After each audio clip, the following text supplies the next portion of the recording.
안녕하세요. 수입니다. 오늘은 한국 여름의 밤 이야기입니다. 바로 열대야 이야기를 해보려 해요.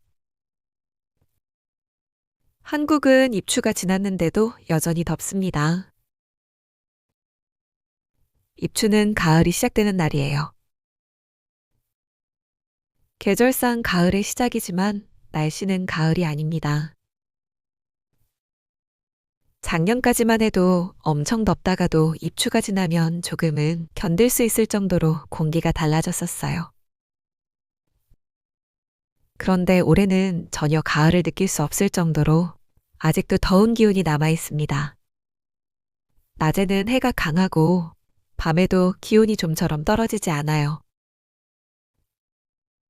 잠자리에 누워도 선선하지 않고 오히려 더 답답하죠. 한국에서는 이런 밤을 열대야라고 불러요. 밤 최저 기온이 25도 이상일 때 쓰는 말이에요. 올여름 서울은 기록적으로 많은 열대야가 이어졌습니다. 뉴스를 보면서 이번 여름 진짜 길다라는 생각이 들었어요. 열대야의 가장 큰 문제는 잠이에요. 하루 종일 바쁘게 일하고 돌아와도 밤에 잘 쉬질 못합니다. 뒤척이다가 새벽에 깨죠. 다시 잠들기 힘들고요. 아침에 일어나면 온몸이 무거워요. 하루가 시작되기도 전에 이미 지친 느낌입니다. 그래서 시원한 물을 자주 마시고 있어요. 머리맡에 시원한 물 한 병. 새벽에 목이 마르면 바로 마실 수 있게 머리맡에 두기도 해요. 그 순간만큼은 열기가 조금 식는 느낌이 들거든요.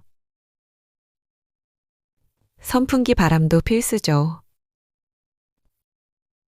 하지만 밤새 틀어놓으면 바람이 시원하다기보다 뜨겁게 느껴질 때가 있어요. 그럴 땐 바람을 직접 쐬기보다 방 안 공기를 돌려주는 게 낫더라고요. 에어컨은 더 확실하지만 전기요금 때문에 오래 켜기 어렵습니다. 그래서 다들 타이머를 맞추고 잠시만 틀어놓고 끄는 경우가 많아요.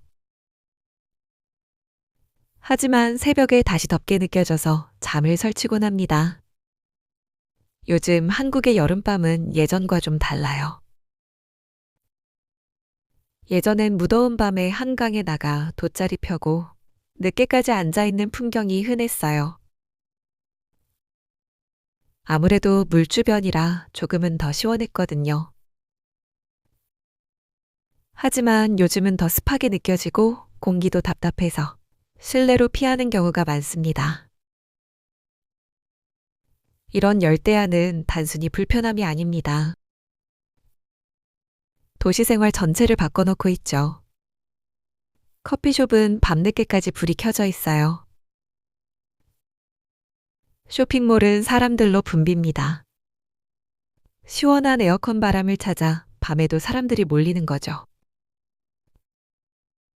열대야 피난처 같은 느낌이에요. 편의점도 여름밤의 쉼터가 됩니다.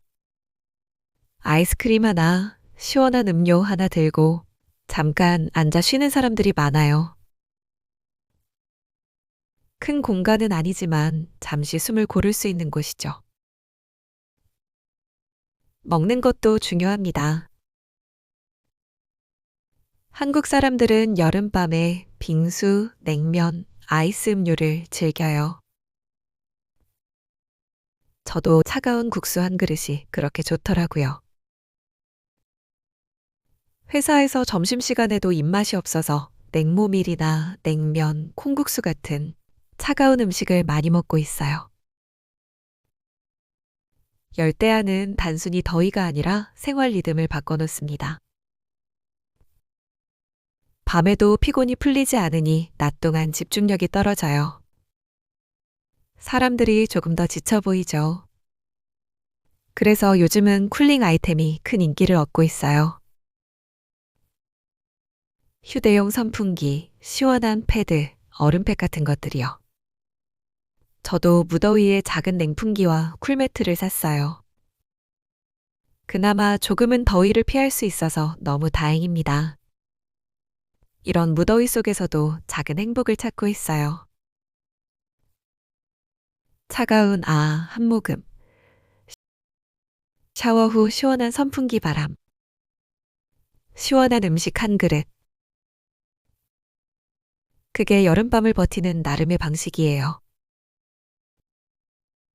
열대야는 한국만의 문제는 아니에요.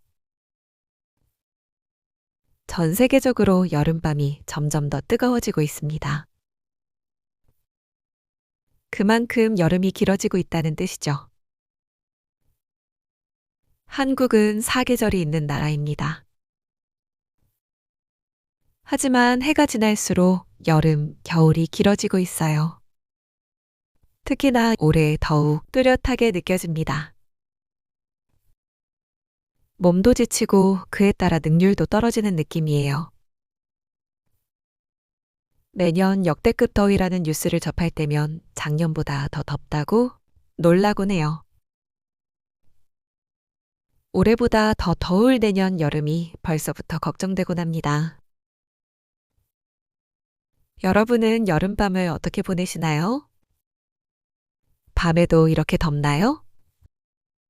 아니면 한국만큼 심하진 않나요? 잠을 잘 자는 비법이 있으시다면 알려주세요. 오늘도 함께 해주셔서 감사합니다. 다음에 또 만나요.